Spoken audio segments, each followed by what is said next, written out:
అంటే మన సంపదను కూడా మనం 50% ఖర్చు పెట్టుకోవాలి, 25 దానం చేయాలి, ఇంకో 25 పొదుపు చేయాలి ఖచ్చితంగా. రకరకాల పథకాల్లో ఎల్ఐసి వారి పథకాలన్నీ ఉంటాయి, జీవన శాంతి, జీవన అక్షయ, జీవన అభయ, రకరకాలు ఉంటాయి. వేసి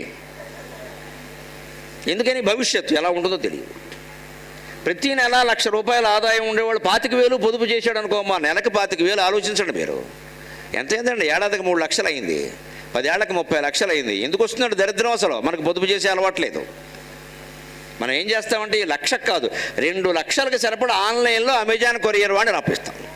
అందుకే అప్పులు పాలవుతాం. 2 లక్షలకు సరిపడా ఆన్లైన్ నొక్కో, ఫోన్ ఉందో నొక్కాయి, ఇంటికి వచ్చేస్తుంది ఎంత డబ్బా.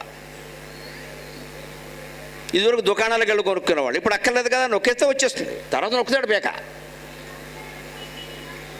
ఈ 1,00,000కి జీతం ఉంటే 2 లక్షలకు సరిపడా మీరు సామాన్లు కొనుక్కొని పెట్టుకుంటే, వైభవాలు పెట్టుకుంటే, టూర్లు యాత్రలు పెట్టుకుంటే ఎక్కడి నుంచి ఉంటుందండి ఆదాయం? ఒక లెక్క ఖచ్చితంగా. సగం ఖర్చు పెట్టుకుందాం, 50,000 ఉంది, వాడు సగమే 25,000 ఖర్చు పెట్టుకోవాలి. 12,500 దానం చేయొచ్చు, 12,500 దాచుకోవాలి.